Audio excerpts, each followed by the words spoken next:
Hello students, now I will discuss the science of class 7 lesson 5 page number 47. Heading है neutralisation in everyday life. कल हमने students neutralisation पढ़ा था कि जब एसिड और बेस मिलते हैं तो ये एक दूसरे के प्रभाव को समाप्त कर देते हैं और इसी को हम कहते हैं न्यूट्रलाइजेशन रिएक्शन। इसमें साल्ट और वाटर बनता है। तो न्यूट्रलाइजेशन प्रोसेस क्या होती है, इसको डिफाइन करने के लिए स्टूडेंट्स जब एसिड और बेस को हम मिलाते हैं तो ये एक दोनों के प्रभाव को समाप्त कर देते हैं और साल्ट और वाटर बनता है। इसी को न्यूट्रलाइजेशन प्रोसेस कहते हैं। अब न्यूट्रलाइजेशन प्रोसेस का हमारी डेली लाइफ में कहाँ कहाँ यूज होता है हम लोग ये समझेंगे। फर्स्ट है स्टूडेंट्स इंडाइजेशन। स्टूडेंट्स जब हमारे पेट में खाना किसी कारण से नहीं पचता है या फूड में कोई इन्फेक्शन होता है या कोई भी कारण होता है तो इसे हम कहते हैं इंडाइजेशन, क्योंकि खाना हमारे पेट के अंदर नहीं पचता है। In chapter 2, we learn that our stomach contains hydrochloric acid which help us to digest food. Chapter 2 में हमने देखा था कि हमारे पेट में हाइड्रोक्लोरिक एसिड निकलता है जो खाने के पचाने में सहायक होता है। But sometime indigestion can be caused because of too much of acid in the stomach.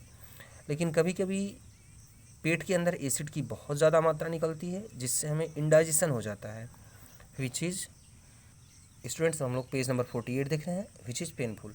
और ये इंडाइजेशन की कंडीशन जिसमें एसिड बहुत ज़्यादा निकलता है, फिर हमें पेट में दर्द होने लगता है, गला जलने लगता है। We take an antacid such as milk of magnesia which contains magnesium hydroxide to relieve indigestion and neutralise the effect of excessive acid. तो जब एसिड की मात्रा ज़्यादा निकलती है तो कुछ हम एंट एसिड सब्सटेंस या बेसिक सब्सटेंस लेते हैं, जैसे मिल्क ऑफ मैग्नीशिया, ये मार्केट में मिलता है। और जब हम मिल्क ऑफ मैग्नीशिया पी लेंगे तो मिल्क ऑफ मैग्नीशिया जो कि एक बेस है, जब हमारे पेट में जाएगा तो यह एसिड के प्रभाव को समाप्त कर देगा, न्यूट्रलाइज कर देगा। तो इस तरीके से न्यूट्रलाइजेशन प्रोसेस हमारे पेट के अंदर इंडाइजेशन कंडीशन में होती है।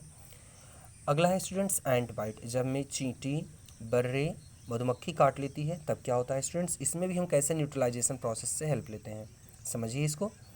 व्हेन एन एंट बाइट्स, जब हमें कोई चींटी, मधुमक्खी या बर्रे काटती है, it injects the formic acid into our skin, तब यह हमारे स्किन में फॉर्मिक एसिड को डाल देती है, इंजेक्ट कर देती है। To neutralise the effect of the acid, इस फॉर्मिक एसिड के प्रभाव को समाप्त करने के लिए rub moist baking soda, sodium hydrogen carbonate. अगर आपके घर में खाने वाला सोडा है तो आप उस जगह पर उसको रगड़िए, या कैलामाइन सोल्यूशन। घर में अगर कुछ नहीं भी है तो अगर चूना है तो आप चूने को रगड़ सकते हैं। कोई बेस आप रगड़िए, कोई बेसिक पदार्थ विच कंटेन्स जिंक कार्बोनेट। तो अलग अलग बेसिक सोल्यूशन में अलग अलग चीज़ें होती हैं, तो ये चीज़ें क्या करती हैं, जैसे कैलामाइन में जिंक कार्बोनेट होता है तो यह एसिड के प्रभाव को समाप्त कर देता है और हमारा दर्द कम हो जाता है। अगला है स्टूडेंट्स सॉइल ट्रीटमेंट। मिट्टी को कैसे हम सही करते हैं न्यूट्रलाइजेशन प्रोसेस के द्वारा, हम उसको समझेंगे। Soil becomes acidic due to excessive use of chemical fertilisers. लगातार यूरिया खाद डालते डालते, केमिकल फर्टिलाइजर्स डालते डालते हमारी ज़मीन, मिट्टी हमारी एसिडिक हो जाती है।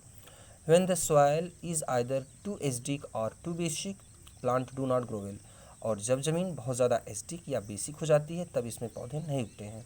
The soil is treated with basis like quicklime, calcium oxide.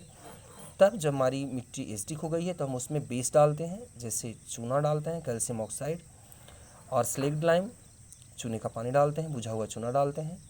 When it is too acidic, जब हमारी मिट्टी बहुत ज़्यादा एसिडिक होती है। And if the soil is basic, और जब हमारी मिट्टी बहुत बेसिक होती है, ऑर्गेनिक मैटर, देसी खाद जैसे गोबर वगैरह हम खेत में अपने डालते हैं। और कंपोस्ट इज एडिड, या हम उसमें कंपोस्ट खाद डालते हैं। Organic matter न्यूट्रलाइजेज the basic nature of the soil, यह ऑर्गेनिक मैटर मिट्टी के बेसिक नेचर को समाप्त कर देता है। व्हेन एसिड आर रिलीज्ड, जब इस कंपोस्ट के टूटने से एसिड बनते हैं तो ये बेस के प्रभाव को समाप्त कर देते हैं। तो इस तरीके से न्यूट्रलाइजेशन प्रोसेस के द्वारा हम सॉइल का ट्रीटमेंट करते हैं।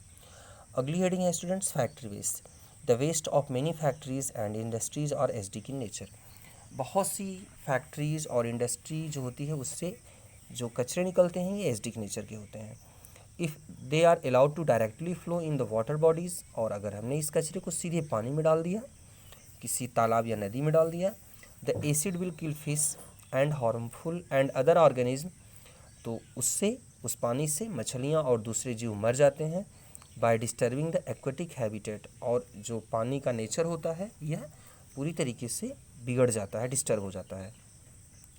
Therefore the basic substance are added to the factory waste to neutralise it. इसी कारण से हम लोग पहले फैक्ट्री वेस्ट में कोई बेसिक चीज़ मिलाते हैं जिससे एसिड का प्रभाव समाप्त हो जाए और वह न्यूट्रलाइज हो जाए, फिर उसको हम अच्छी तरीके से ट्रीट करके फिर हम किसी वाटर बॉडीज़ में डालते हैं।